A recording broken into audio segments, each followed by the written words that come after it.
ಸರಗಳ್ಳತನದ ಆರೋಪದ ಮೇಲೆ ಇಬ್ಬರು ಆರೋಪಿಗಳನ್ನ ಚಳ್ಳಕೆರೆ ಪೊಲೀಸರು ಬಂಧಿಸಿ ಅವರಿಂದ 7,15,000 ರೂಪಾಯಿ ಮೌಲ್ಯದ 65 ಗ್ರಾಂ ತೂಕದ ಮಾಂಗಲ್ಯ ಸರ ಮತ್ತು ಒಂದು ಮೋಟಾರ್ ಸೈಕಲ್ ಅನ್ನು ವಶಪಡಿಸಿಕೊಂಡಿದ್ದಾರೆ. ಬಂಧಿತರನ್ನ ಚಳ್ಳಕೆರೆ ಶ್ಯಾಮ್ ಹಾಗೂ ಮಂಜುನಾಥ್ ಎಂದು ಗುರುತಿಸಲಾಗಿದೆ. ಡಿಸೆಂಬರ್ ತಿಂಗಳು 9ನೇ ತಾರೀಕಿನಂದು ಚನ್ನಮ್ಮ ರಸ್ತೆಯ VS ಮಾರುತಿ ಅವರ ಅಂಗಡಿಗೆ ದಿನಸಿ ಖರೀದಿಸುವ ಸೋಗಿನಲ್ಲಿ ಬಂದು ಲಕ್ಷ್ಮಿ ಎಂಬುವರ ಕೊರಳಿನಲ್ಲಿ ಇದ್ದ 65 ಗ್ರಾಂ ತೂಕದ ಬಂಗಾರದ ಸರವನ್ನು ಕಳ್ಳತನ ಮಾಡಿದರು. ಈ ವಿಚಾರಕ್ಕೆ ಸಂಬಂಧಿಸಿದಂತೆ ಚಳ್ಳಕೆರೆ ಪೊಲೀಸ್ ಠಾಣೆಯಲ್ಲಿ ಪ್ರಕರಣ ಸಹ ದಾಖಲಾಗಿ ಪೊಲೀಸರು ತನಿಖೆಯನ್ನು ಕೈಗೊಳ್ಳಲಾಗಿತ್ತು.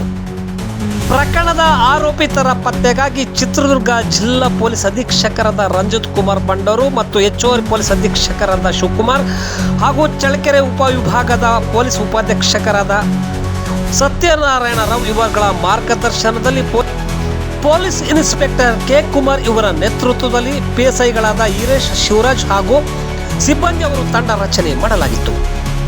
ಪ್ರಕರಣದಲ್ಲಿ ಬೆನ್ನು ಹತ್ತಿದ ಪೊಲೀಸರು ತಂಡ